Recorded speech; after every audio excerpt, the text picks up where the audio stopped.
Well, hello everybody, and welcome to episode 106 of Three Things with JR. I'm your host, JR. Hope you like my new theme song. That's the song Transparent by the band ToBe Fare. You may remember from last week I played that song and ToBe Fare's other new song, Love Will Find a Way, and I asked for your votes for which one should be the new theme song. And one person voted, and that person got their wish. He called it the UBU song, and you'll see why when we go to commercial break and you hear the chorus, because that's a catchy part of the song. So there you go. We have a new theme song, and I'm totally digging it. I think it's better than the last theme song. This one will be in place for a good while, so hope you like it. I've got a couple things to talk about, but before I get into things 1, 2, and 3, I just want to tell you how much I enjoyed my wonderful weekend with my granddaughter, Aliyah. She's 4. She is the cutest thing on the planet, quite possibly the only thing as cute as Allison, my daughter, was when she was 4. I didn't think that anything could be that cute, but Aliyah is right there with her and reminds me so much of Allison when she was that age. Allison and Aliyah were here at my house all weekend long. Allison was using my Wi-Fi to take a class for her job as a doula. She's trying to get some sort of certification so she can make more money as a doula, and that seemed to go well, but it was boring for Aliyah to just sit there while mommy was on her computer the whole time, which they had to do Friday while I was at work, and I had a thing Friday night. But Saturday and Sunday, I was home all day, and I got to hang out with Aliyah. We played Legos. We played frisbees. We threw little discs into my basket for like disc golf. I'm teaching her young to play disc golf. We rode our bikes around. I got her mommy's bike fixed up and ready to ride, and I hooked up her new trailer for Aliyah so that she can pull Aliyah around on her bike. But Aliyah and I rode our bikes around. We played with Aliyah's little drum set. We went on a little adventure into town and just really enjoyed each other's company for a good part of all Saturday afternoon and most of the day Sunday. It was pretty awesome. Being a grandpa is pretty damn great. I love that Aliyah is learning to ride a bike. It really takes me back. I remember learning to ride a bike. I had a bike that it was probably about the size of the bike Aliyah is riding now, a little like 8-inch or 10-inch wheels. And I remember, I don't really remember too much about having training wheels on. I remember when they came off, my legs were long enough to reach the ground. So what I would do is I would sort of push myself around on the bike, and I would keep my balance, but I didn't for a long time have the confidence to take my feet away from the ground and put them on the pedals and start pedaling. I remember just pushing myself, and I remember vividly my dad saying, "Adam, just put your feet on the pedals. You're already riding." Because I was balanced. I would get myself going, and the bike would hold itself up, and I could turn and everything, but I didn't realize that all I had to do was put my feet on the pedals, and I would actually be riding a bike. And I do remember the very moment that happened. It was a truly magical experience. We lived in an apartment complex, and right next to us was a huge shopping center that was under construction. And while we lived there, it opened up fully. So my mom was riding her bike, and I was, riding my bike Flintstone style with my feet on the ground in the empty parking lot of a has yet to open shopping center, and riding around in circles and following mom around. And I remember literally, without even really thinking about it, just taking my feet up off the ground, putting them on the pedals, and starting to turn. And I just kept going. And I kind of didn't realize that I was doing the thing that I was supposed to be doing until my mom said, "Adam, you're doing it. You're riding a bike." And I looked down and realized what was happening, and I haven't stopped riding a bike since. That was a truly life-changing moment that I just do it. It was awesome. And riding around with Aliyah was fantastic this weekend. Her favorite thing to do, she's still using training wheels. She's nowhere near that, ready with that level of confidence. She's got a ways to go. But she really found that she enjoyed riding over to my garage, and I guess there's a little bit of an incline from the entry road to my place, and then you kind of turn and go up this tiny little hill that's maybe 30 feet long from the main driveway up to the garage, and it's at an incline, right? But if you were just an adult walking up this hill, you wouldn't even think of it as a hill, right? It wouldn't even register that you're walking up a hill. But to a 4-year-old on a bike with training wheels, it feels like a hill. Sometimes she struggled to bike all the way up the hill, right? Because she could never get into it with much speed. So she would have to pedal really, really hard to get up to the top of the hill, into the driveway, turn around, and then ride back down the hill. And there was a pile of leaves on the hill, and she was flying through the leaves. She was just having a great time. And it seemed to be a confidence booster. Like, it won't be much longer before she's actually riding that bike. We're going to raise those training wheels up here pretty soon. And as I was watching her do this, I had the thought that sometime in the future, she will remember this, like the way I remember learning to ride the bike and in the places I rode my bike, those first times when I was actually riding the bike. She's going to remember this as that big hill at Grandpa's house that I used to ride up and down over and over and over again, and how I would go so fast through the leaves. I picture her like 30 years from now telling her kids about when she learned to ride a bike.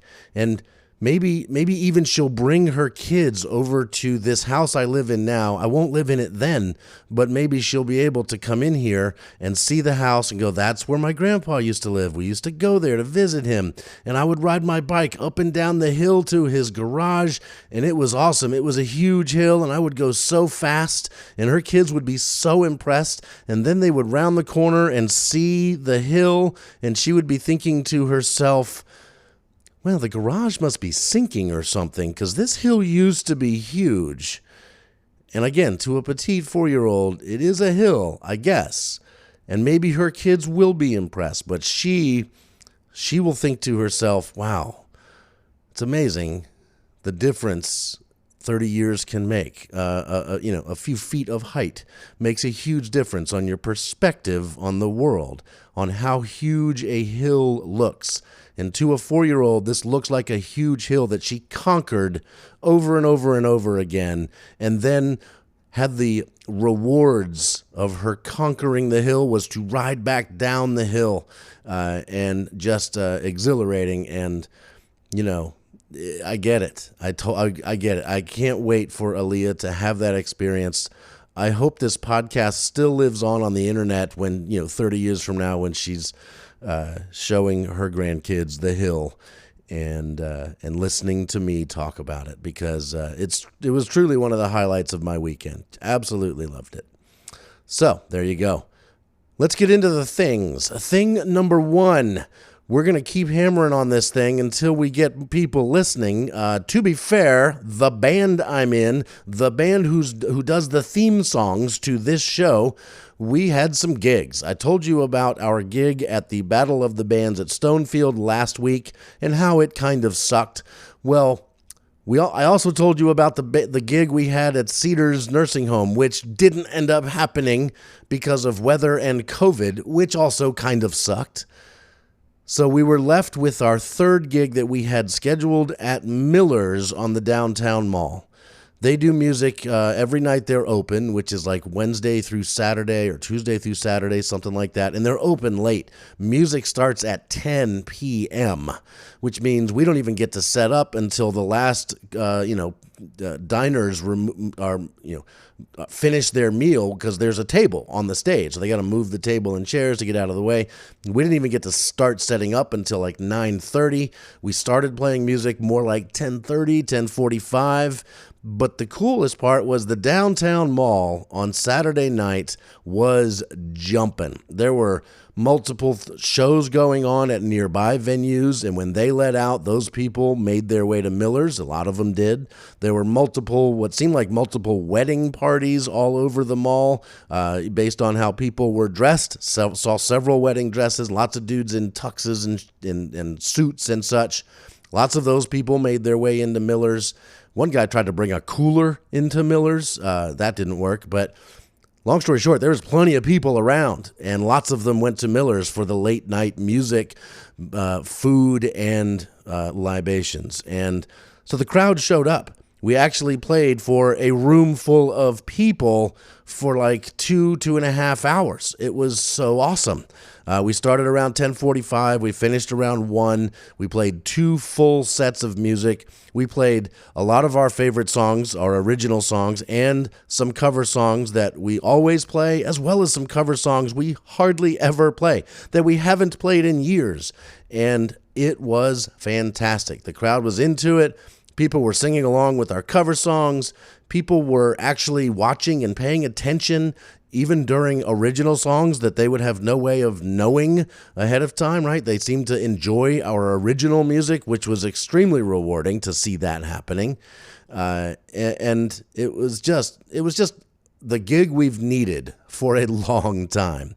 And it was very rewarding. We're looking to book more gigs. If you're looking for a band to rock loudly at a party or venue, and you have the power to book things like that, get in touch with us. Go to our website, ToBeFare.com. That's ToBeFare, ToBeFare.com, which also happens to be the place where you can now buy ToBe Fare merchandise. Gary went out and found a merch company, and it is now for sale. You can get hats and shirts and such, and they will all feature the phrase UBU, just like, the letter U, the letter B, the letter U, UBU, which is a big part of the chorus of the song Transparent, which is the theme song now for this show. You're about to hear it when we go to commercial break. It will be right there in your face. If you would like a hat that says UBU on it, I'd say you should do it. UBU, go get that hat. Put it on your head and wear it so other people can see it. And other people might look at it and go, UBU, that is a great way of thinking, right? Look around the world and see people doing their own thing, and you think to yourself, you know what? You be you. You do your thing. You be who you want to be. It's the message of the song. I feel it strongly. It's how I live my life these days, and it's just great. So I'm incredibly inspired by that phrase, this song. I love this song and the message of it, and it can be boiled down to those 3 letters: you be you. Those 2 new songs, though, UBU, are Transparent and Love Will Find a Way. I told you last week they would be available on all the streaming platforms when this podcast dropped last week, and then they weren't. And now they still aren't. And I'm sure Gary is spending all of his free time trying to figure out what the hell is going on and why aren't these songs on all the places where you can listen to songs, like Spotify and YouTube Music and Amazon and Tidal and Qobuz and Apple Music, etc. It's not there yet, and it's annoying. We really want you to be able to listen to the songs, tell your friends about these songs, stream them until your heart's content, but it's not possible yet. We are working on it, and I'll post up about it. I'm sure, to be fair, the Facebook page will post up about it as soon as those songs are listenable. To be fair, if you don't know, is a phrase from a show that I think is just hilarious. It's a show called Letterkenny. It's a Canadian show. You can watch it on Hulu, and I highly recommend you do, because it's hilarious. It's very vulgar, very, it's potty humor most of the time, but it's hilarious, and it has a heart, and it's just fantastic. There's like 10 seasons of it. So once you start, it's hard to stop. And one recurring joke is whenever anybody on the show says, well, to be fair, this or that, and then they all go, to be fair. And I just love that. And I thought, that's a good band name. And I don't think it's anybody else's band name right now. So that's where we got it. And a friend from work recently bought me a shirt that says, allegedly on it with a picture of an ostrich. And if you know the show, you know why that's funny. I'm not going to explain why that's funny. You need to watch the show to get the joke. However, if you have watched the show and you see this shirt with a huge ostrich on it and the word allegedly underneath it, you know. And when I wore this shirt on Saturday night to the ToBe Fare gig at Miller's, I walked onto the downtown mall and there was a guy walking the other direction. He saw my shirt, smiled, looked at me and said, "Dude, that's the best fucking shirt I've ever seen, man. That's hilarious." And I was immediately rewarded.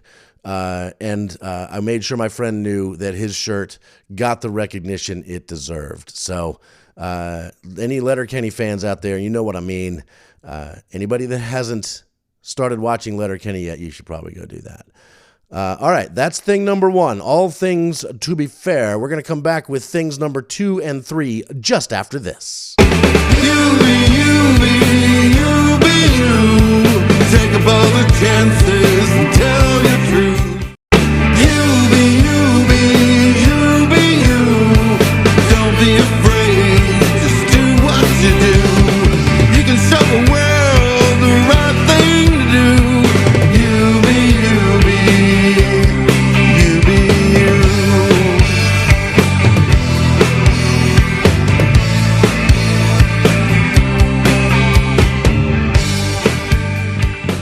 And we're back.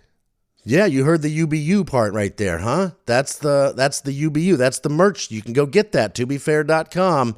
That's why we're doing it. All right, so let's get into thing number 2. I've actually got 2 thing number 2s, so it's a 2-2 situation.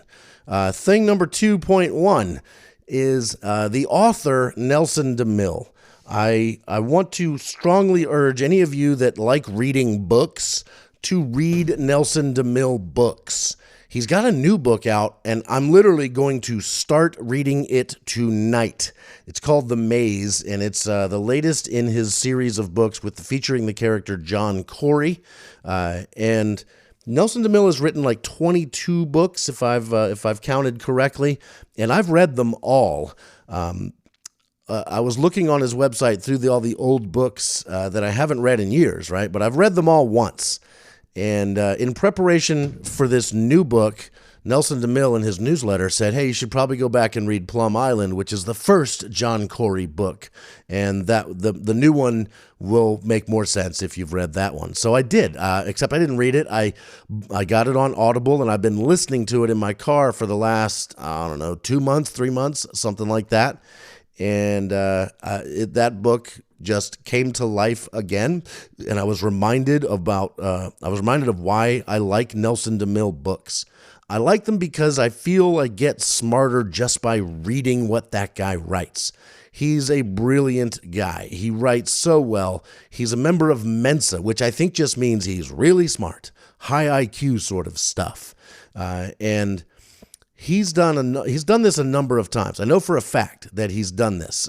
He has gone on like vacations to places, for example, Cuba or Vietnam, or there's probably some other places I'm forgetting about. New York City, where he actually lives in Long Island, so that's not much of a stretch. But he will go to places, actual places in the world, and then experience them as Nelson DeMille, the author, can, because he's that guy. And then in his mind, he's already thinking about locations in the book that he's going to write about that he can now describe from memory or maybe some pictures. And he can build a world that is true to these locations because he's recently been there, and he's so good at storytelling and character development and plot twists and excitement and fun. And that's what's going on in Nelson DeMille books. And so rereading / listening to Plum Island was great. I think I'm going to be doing that for more Nelson DeMille books. I've been doing this with Lee Child's Jack Reacher books. But I need to take a break from those and get back into Nelson DeMille because, again, he makes me feel smarter just listening to him. I feel like I learn things because he's the guy writing them, and it's pretty great. So it sounds like a pretty cool job too, to be an author that just I need to go research the Bahamas. So I've got a story that's going to take place there. I need to go there, spend some time there, learn what it's like to be in the Bahamas so that I can write an amazing adventure story that takes place there. You know, that kind of thing. That sounds like a pretty cool job. I do like listening to the books that second time through, though, because I can do it in the car while I'm driving. Audible has been fantastic. I've been a subscriber for a little over a year now, and I absolutely love it. They will continue to get my money each month. So thing number 2.1 is my recommendation of the author Nelson DeMille. I highly recommend his books, and there's a brand new one out, which I'm about to start reading tonight. Like, as I'm uploading this podcast to the internet, I will be starting The Maze by Nelson DeMille. I've got another recommendation for you, and so we're into thing number 2.2. My Discover Weekly strikes again. As I'm sitting here sort of jotting down some thoughts, the things I want to tell you for this episode, I usually have music playing. And it's Monday night, and Monday is the day that my Discover Weekly playlist resets with a whole new batch of songs. I think I've talked about this on previous episodes, but for those that don't know, Spotify is fantastic at recommending songs that you might like based on the songs you listen to. So it's pretty Broadway heavy for me these last couple months because I've been listening to so many musicals, Broadway cast recordings, things like that. But this week, I guess I've been listening to some more other stuff because it has come up with a very different playlist. There's some Broadway on it, but there's a bunch of other stuff. And most of it is stuff I've never heard before, but that I like. It's great background music. I don't usually tune into all the songs, but there's usually one or two on these lists that grab me, that like stop me from what I'm doing, and I'm like, hold on, I gotta go investigate. What is this song? I need to know more. I need to find out about the artist. I need to see what else they're doing. And sure enough, now the song this time that grabbed me was a cover of a very familiar song. The song is Handle with Care, the original done by the Traveling Wilburys, written by George Harrison. Technically, they shared writing credit on all their songs, but it was like the Traveling Wilburys' biggest hit back in the 80s. And the Traveling Wilburys was like George Harrison, Roy Orbison, Tom Petty, Jeff Lynne, Bob Dylan, a pretty awesome band of some pretty amazing musicians. I loved the Traveling Wilburys, and I think my favorite part of the Traveling Wilburys were the voices of Tom Petty and Roy Orbison. So different, so distinctive, and I just want to sing along with them. And this is a sing-along song, Handle with Care. But this was a version not done by the Traveling Wilburys. It was a cover of that song, and it was done by Jenny Lewis and the Watson Twins. Now, it seemed like they've paired up and they've done a whole album together, but technically they're two separate artists. Jenny Lewis and the Watson Twins, and they do Handle with Care, and they do it so well. At one point, I almost thought that the Roy Orbison part was actually they were just sampling Roy Orbison, but I think one of them just must sound kind of enough like Roy Orbison that it's just as great as Roy Orbison. When he goes in on that chorus. It's fantastic. So then I went and checked out Jenny Lewis to see what else she's done. She's had a big hit, 15 million plays for her biggest song, Just One of the Guys. If you haven't heard that, I highly recommend you check it out. Jenny Lewis seems to be based out of California, and she had a song on a kids movie soundtrack, the movie Bolt, about the dog, and she's got sort of an easy, laid-back California folk indie music feel to her. That's her. And then there's the Watson Twins, who are a pair of identical twins from Louisville, Kentucky. And they harmonize so well. They sound amazing together. They are the perfect complement to Jenny on this song, Handle with Care. But I just let it play when I was listening to the Watson Twins, and they had a bunch of great songs. So I highly recommend the Watson twins, Jenny Lewis, and their combined cover of Handle with Care, which was already an amazing song. And so there you go. I've now gone down this rabbit hole of music, and I'm not sorry I did. Check them out. Thing number 3. Welcome to Wrexham. It's a wonderful show, also on Hulu. If you haven't decided to check it out, you should. I know this is just another recommendation, but I just want to let you know it's a great show. It's worth your time. For those that don't know, it's a documentary-style show. There's 18 episodes, and it stars and features Ryan Reynolds, Deadpool, and Rob McElhenney from It's Always Sunny in Philadelphia. Those two bought a soccer team. You probably heard about that somewhere in the news because they've promoted that and this show everywhere. But this show basically is the journey of them going from, I think we should buy a soccer team, to actually buying a soccer team, to dealing with the day-to-day running a soccer team. Now, they're not hands-on. They've got people for that, but they still have to make the big money decisions, and they've got to get sponsors and bring money in and buy better soccer players and better coaches and upgrade the facilities and install a new pitch. They're spending their hard-earned money and time and promotional energy on Wrexham's football club. So you might think this show was only and all about Ryan Reynolds and Rob McElhenney, and don't get me wrong, it mostly is, but this show absolutely has a heart. They really spend a lot of time exposing you to the players, the soccer players themselves, not only the big names that they bring in to give them a better chance at success, but they also spend a lot of time on the soccer players or the footballers that are not getting paid a ton of money, that are doing this just as their job. And you get to know them, who they are, what makes them tick. You get to learn about the people in the town of Wrexham and how important this football club is to them. And some of them are kind of ridiculous. Some of them are very heartfelt and touching. I mean, it's just wonderful. It's easy to think of this show as kind of like a real world Ted Lasso. It is that, but it's not exactly that, right? They're not bumbling idiots. They're not a genius coach, motivational guy disguised as kind of a bumbling American idiot. They're not that. They're just bumbling American idiot celebrities that bought a soccer team and actually know how to turn that into compelling, meaningful, heartfelt content that's also hilarious. The show's funny all the way through it. They have a sense of humor. They tackle some of the tougher stuff, right? Football has hooligans, and that's the uglier side of soccer or football. They tackle that a whole episode. They teach you about Welsh history because Wrexham is in Wales. And I feel like I learned a lot watching the show. I laughed a lot watching the show.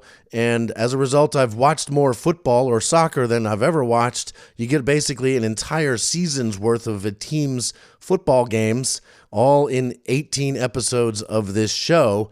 And the whole season is leading up to, does Wrexham's football club get promoted to the next league up, right? If you're the number one team in the league, or if you win the playoffs, you get promoted to the next up league in football.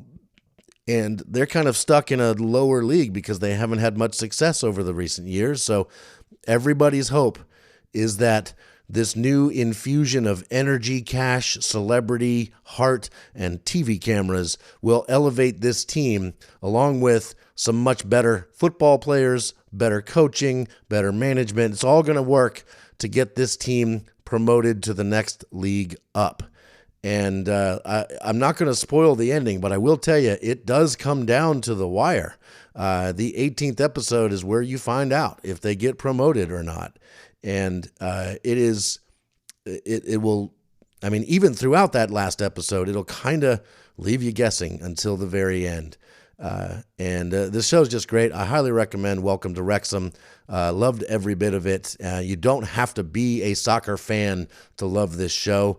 And you don't have to be an It's Always Sunny in Philadelphia fan or a Deadpool or a Ryan Reynolds fan, but you probably will be after watching this show because those two guys are hilarious. Highly successful celebrities that also are down to earth and realistic about what they can do, and who seem to really care about the people in Wrexham. So anyway, I loved it. I think you will too. Let me make sure you know there's curse words all through it. They say fuck a lot. So if you can't handle that, don't watch that show. All right, that's it. That's the show. Thank you for listening to episode 106. We'll be back next week, 107. Hopefully by then, ToBe Fare's music will be available for you to stream, and I will strongly urge you to go do so. Until then, just keep listening to this show, because this is where those two songs live. All right, see you next week. Have a great one. Adios. Peace out. Bye-bye. Good night. You be you. Take up all your chances to tell your truth.